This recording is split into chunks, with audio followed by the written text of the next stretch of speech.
then can you tell me a little bit more about you? I'm going to be 49. I've been self-employed basically 20 plus years. I like to fish. I like to go see baseball games. Coastal Carolina rules the roost. They win the championship.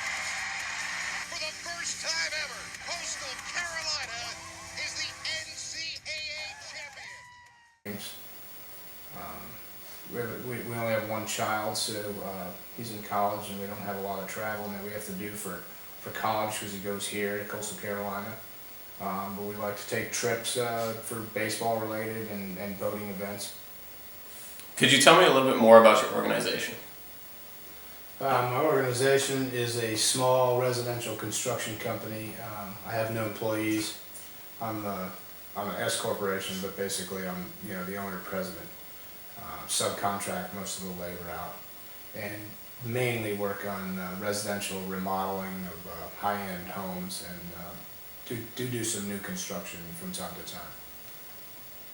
And so who are most of your customers? Most of my customers are just homeowners. I tend not to work for other contractors.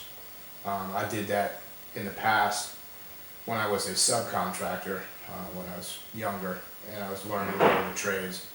I tended to work for a lot of contractors at that time, but that's what kind of pushed me to become licensed and get my insurance and get everything right so that I could start doing things myself, and then that way I tend to work on mainly jobs that I permit and do from start to finish. Okay. And do you mind sharing a couple of your suppliers that you deal with? I supply with the main lumber yards up and down the Grand Strand. You're probably familiar with Builders First Stores. I do deal with Home Depot and Lowe's, but there's also Paul's Island Lumber, Myrtle Beach Building Supply. They pretty much can handle everything that I need. Great. How many companies have you owned or worked for? I've owned and worked for, I guess, about 7. I worked for a major trucking company many years ago. I ran dispatching. Had nothing to do with construction, but I was in management. I ran the daily operations of the company, so it taught me a lot. And then I've been a partner in another construction company and a sports business. So my company would then be probably the third company that I was an owner of. And that is LeDuc Construction, correct? This is the only business that you've ever owned?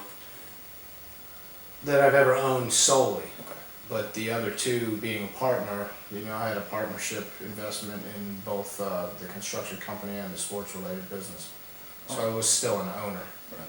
But this is the only solely owned business that you've ever had? Correct. Awesome. Now could you tell me about how your organization got started? It's kind of funny. I actually was a partner in the other construction organization with a family member, brother-in-law. And I found through that partnership and one other partnership that they're difficult.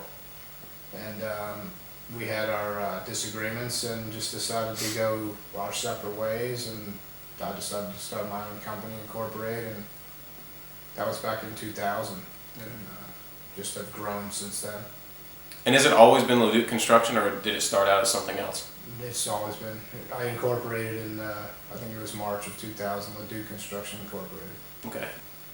And when you started it, if you don't mind talking about it, how did you get the funding for that? Or did you start it yourself? I had some money on hand. Starting up a construction business is not really that hard. Taking the test, getting your license, paying your insurances and stuff, it's not a big startup cost. I had already had a lot of tools. I was involved in a partnership before, so when we split up, we divvied up the tools. I needed to buy a trailer and some other tools, so just use a credit card and just went at it with a credit card bill, bought what I needed and paid it back rather quickly. Okay. And what does success mean to you and your firm? Success to me and my firm was just, I'm not quite sure how to answer that. Finishing the jobs on schedule in a timely manner relatively within budget, and in the end, making the customer happy. Okay. So are there any sales goals that you strive for every year? I look to, do close to $1 million in business. Now that's gross. At least 500K is pretty much necessary, but things are pretty good in construction right now. So I mean, I'm looking to try and get upwards of towards $1 million. And at the beginning of this semester, we had to do a chapter presentation on developing an entrepreneurial mindset. In this chapter, there are 3 main mindsets that are discussed. The first is a fixed mindset, in which people believe that talent alone creates success without effort. The second is a growth mindset, where people believe that their abilities and talents can be developed with practice. And the third is an entrepreneurial mindset, which refers to a specific state of mind which orientates human conduct. And these people are more likely to experience opportunities, innovation, and creativity. So, which mindset do you think you started out with in your career? I feel that I probably started out with a growth mindset, knowing that my talent alone wasn't going to be able to determine success or not. It was going to take a lot of hard work. So now that you've progressed in your career, do you think your mindset has shifted, or do you think it shifted when you started your own business? I believe starting off with the growth mindset, there was even a period of time when I may have developed a fixed mindset and quickly realized that that was not going to work. And I believe that now I do have an entrepreneurial mindset. So if you were to give advice to another entrepreneur or somebody starting out in their careers, as I am, what do you think you would? What advice do you think you'd give them towards developing a mindset? Just that they have to be ready to adapt to daily changes. I mean, in my business, you're adapting to changes like could be as small as a weather change, but as much as code changes, the way the codes are written, the way we do business. So each business is going to be different, but all are going to have changes that you're going to have to adapt to in order to be able to succeed. So obviously, a lot of hard work and effort is going to be put in that. And just being talented it's just not enough. Good. Thank you for your time with this interview, and I look forward to talking to you soon. Thanks.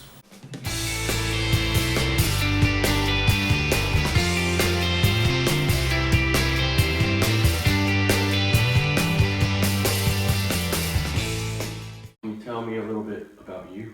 I attended NC State and for 3.5 years and found a little financial snafu that required me to take some time off, where I gained a lot of experience in the commercial construction industry. And from there, I came back to school and finished up at Elon University with a Bachelor of Science in Human Resources, concentration in Finance and Economics.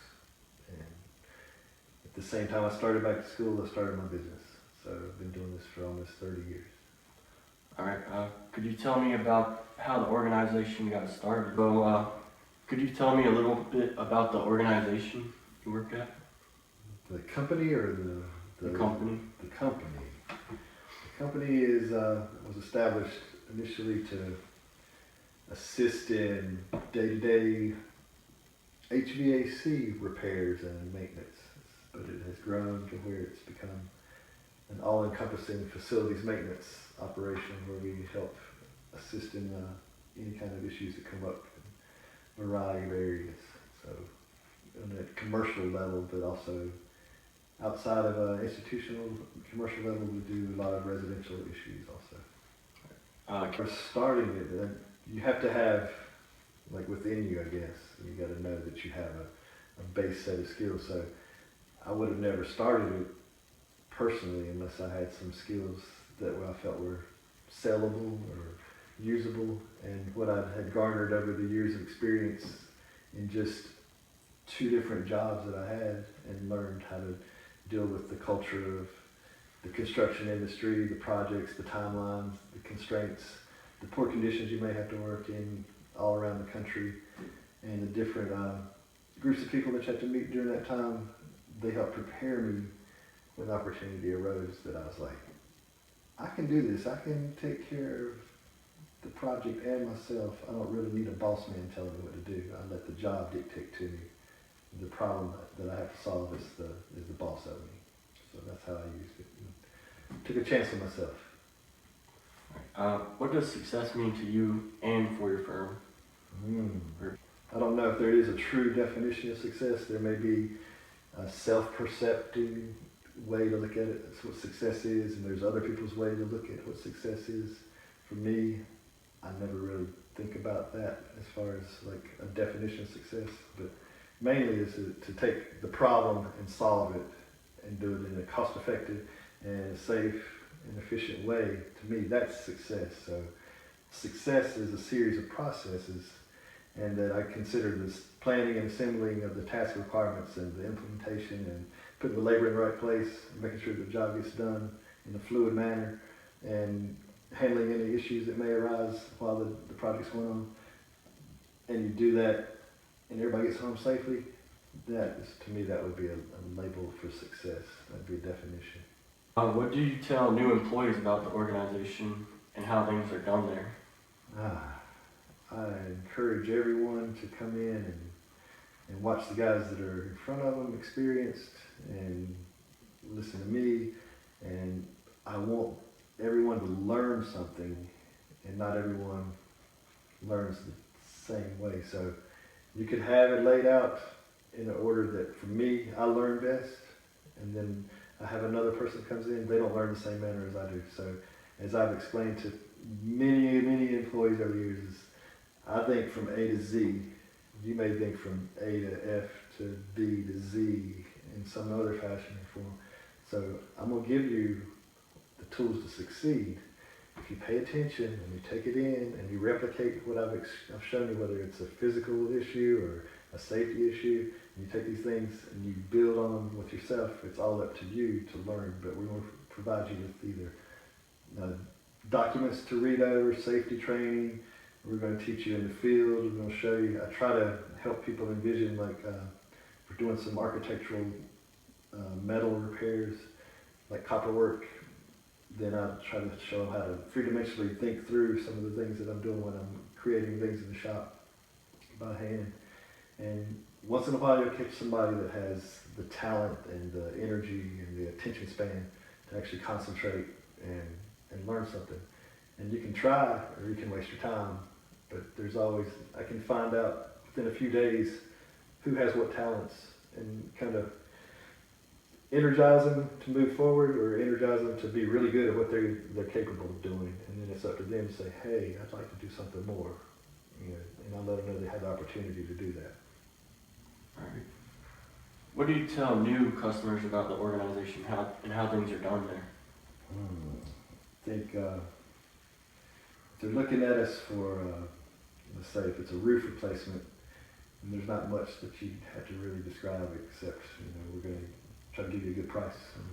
And, great product, good price compared to the other guy. If you're looking for a roof repair and diagnosis, then maybe I think we're better equipped for that, just via my experience and my education in the National Roofing Contractors Association, how I can exhibit to them, if they're given the opportunity, that I can determine where the leaks are. I understand the building structure, the building envelope, and how to get to the results in a quicker fashion than most people in a more cost-effective manner. So I can tell that. If you were to tell me about a critical event in the organization's past, what would that story be? I just recall a moment where I was asked to not, by the managers of this institution, I was asked to not tell the whole truth. All right, so the last question I have is, do you feel having a creative mindset is important in your job? In my job specifically, I think it's very important, and you have to have some kind of structural background as well, as far as knowing how things are put together. And in my specific university setting, it comes across very often that we have to replicate things that were created in almost a century ago, let's say.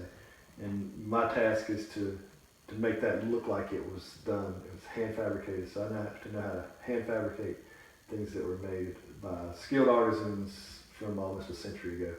So I take pride in the fact that we can do that. So I have to, without having drawings, I have to be able to break things down and then figure out how they put it together. And at the same time, if there isn't a way to make it like it was, at least find a better way, a century newer idea, a way to do things.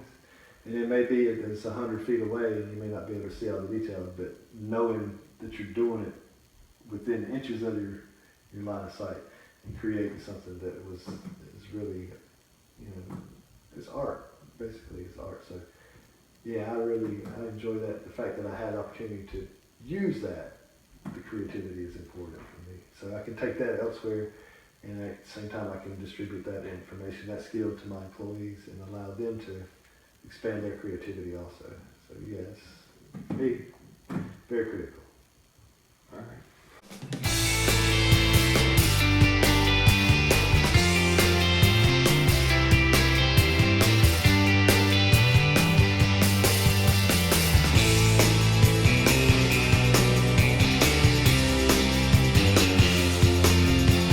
Tell me a little bit about you. I'm also a fireman. I go to Coastal full time as well. Going for a double major in marketing and finance.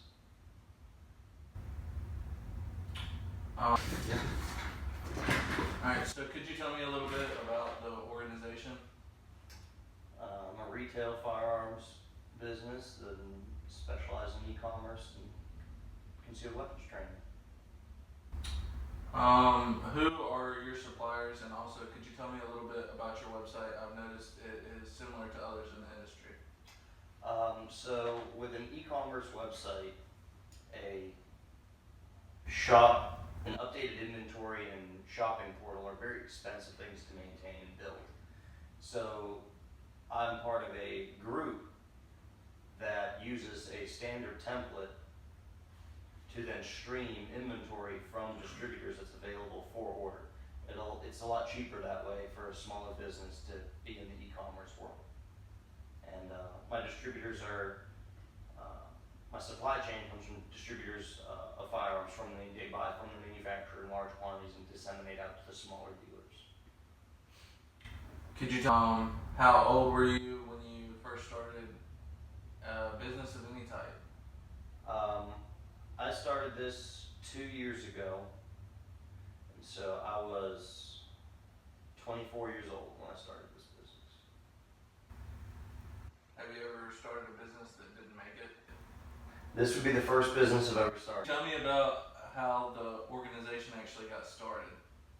I was working for another organization that was similar to this one, and had differences as to what the right way to do things was.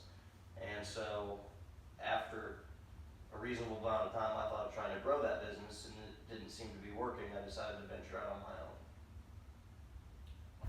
Where do you think that the organization is going in the future? It's really tough. The market has been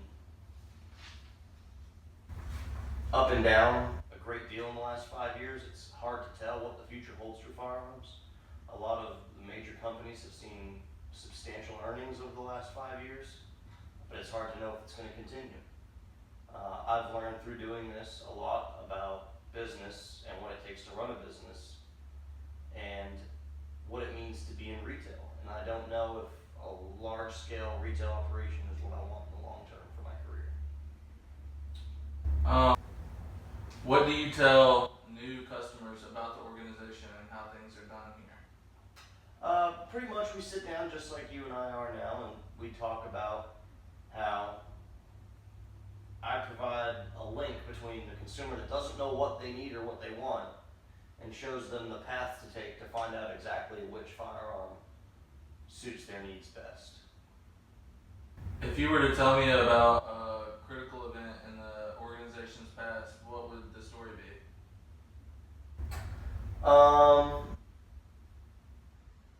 So far, I would say the most critical event was the election. You know, that overnight could have changed drastically which way the business went. Tell me about the market, the industry, and the environment. How's it changed in the past? Do you think it will change in the future? And how would you characterize the current environment? Well, I read the annual ATF report that came out last month, and it actually stated in 2016, I believe it was, can't remember if it was 2016 or 2015, but gun sales actually, the sale of firearms, which was handguns and long guns, which would include rifles, pistols, shotguns, everything, actually doubled from $2.5 billion worth to $5.5 billion worth in just 2 years. So up until the election, it was surging up, business was surging up and up and up. Now it's everyone that's fear bought a gun in the last 5 years has fear bought 2. And it's definitely a buyer's market because there's a huge surplus in the supply chain. What type of problems or issues come up here at the organization? Yeah, your standard retail issues, but the biggest things are, legislation and compliance with regulations. The gun industry writes, these laws are written ambiguously in order to create a little bit of leeway as to how they can prosecute and enforce the laws. And so it really puts a lot of responsibility on the individual dealers to be able to do what's right. So I think something that a lot of people don't understand is the background check process. Could you go over what happens when somebody who isn't allowed to own a gun comes in and tries to buy a gun from you, whether they're telling you their actual information or trying to lie to you about it? So we have what's called the ATF Form 4473, and it is a background check form, essentially. And so what you would do is that you would give me your identification, I would then reference it to what you put on this form. You have to answer a series of questions that make sure you are eligible to own a firearm. And then after you answer those questions, I submit your information to the FBI NICS, which is the National Instant Criminal Background Check System, and it produces a response as to whether you should be allowed to possess the firearm or not. It is a felony to lie on this